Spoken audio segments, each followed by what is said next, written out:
आज हम लोग क्या पढ़ेंगे? Type number 7। क्या पढ़ेंगे? टाइप नंबर 7 यानी कंसेप्ट नंबर 7। जब दो वस्तुओं का क्रय मूल्य समान हो, उनमें से एक वस्तु को X% की हानि पर तथा दूसरी वस्तु को X% के लाभ पर बेचा जाता है, तो इस स्थिति में ना तो लाभ होती है ना तो हानि होता है।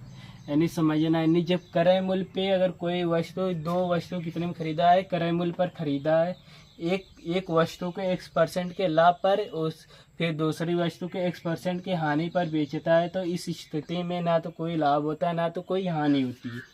अब यहाँ पर देखो, एक व्यक्ति दो पुस्तकें 80 रुपये में खरीदा। कितने में खरीदा? 80 रुपये में खरीदा। प्रत्येक की दर से खरीदता है, यानी 80 रुपये की प्रत्येक की दर से खरीदता है। अब यहाँ पर देखो, एक पुस्तक बेचने पर, यानी एक पुस्तक बेचने पर उसे 15% का लाभ होता है तथा दूसरी पुस्तक बेचने पर उसे क्या होता है? 15% की हानि होता है। तो उसका लाभ प्रतिशत या हानि प्रतिशत ज्ञात करो। तो इसमें ना तो कोई लाभ होगा ना तो कोई हानि होगी, क्योंकि देखो प्रत्येक का क्रय मूल्य कितना है? यानी 80 है। कितना है? 80। और जब 15% के पहले लाभ पर बेचा, फिर 15% की हानि पर बेचा, इस स्थिति में क्या होगा? ना तो लाभ होगा हमें ना तो कोई हानि होगी। चलो और देखो क्वेश्चन नंबर 2 वाला, ये इसमें थोड़ा अलग है टाइप।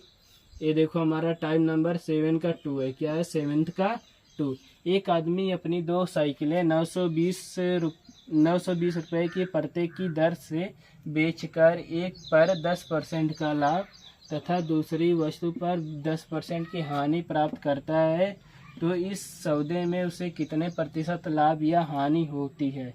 यह पहले देखना। एक आदमी अपनी दो साइकिलें 920 में, कितने में? 920 में प्रत्येक की दर से बेचने पर, यानी विक्रय, जिसको इंग्लिश में क्या कहते हैं? सेलिंग प्राइस हमारा कितना है? 920 है।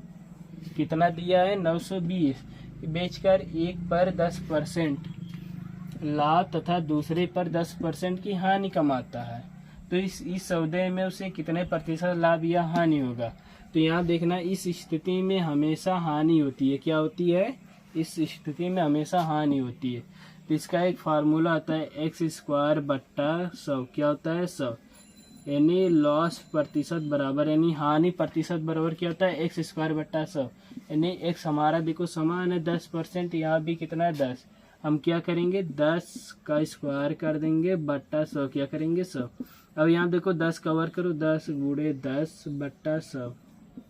0 0 0 से 0 कट गया। अब यहाँ कितना हमारा? एक गुणे में अगर एक करेंगे हमारा एक बट्टा एक में अगर एक से भाग देंगे हमारा क्या आएगा? यानी 1% की हानि हुई। कितने की हानि हुई? 1% की हानि। 1% की हानि होती है। एक बार समझिए ना, हानि कब होगी? यानी जब प्रत्येक का बेचने पर, यानी विक्रय मूल्य मतलब क्या होता है? बेचना। क्या होता है? बेचना। यहाँ आप देखो बात किया था क्रय मूल्य मतलब खरीदना। क्या होता है? खरीदना। अगर जब खरीदने की बात करेंगे, अगर दो वस्तु कोई एक ही दर से खरीदी जाती है, यानी 15% के लाभ पर और 15% की हानि पर जब बेची जाती है, तो उसमें ना तो लाभ होता है ना तो हानि होती है।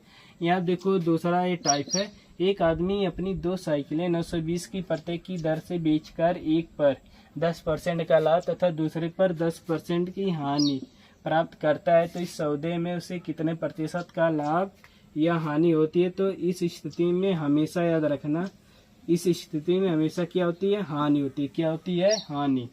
तो इसका फार्मूला तो हानि प्रतिशत बराबर x² बट्टा 100, यानी x जो हमारा परसेंट वाला रहेगा। क्या रहेगा? परसेंट। यानी 10 यहाँ पे तो 10 यहाँ पे, इसका हम स्क्वायर कर देंगे। 10 दाम 100 होता है, 100 बट्टा 100 करेंगे। अगर हम 100 से 100 काटेंगे, एक आएगा। कितना हानि हुई? 1% हानि हुई। अगर वीडियो अच्छी लगी तो चैनल को जरूर सब्सक्राइब करिएगा।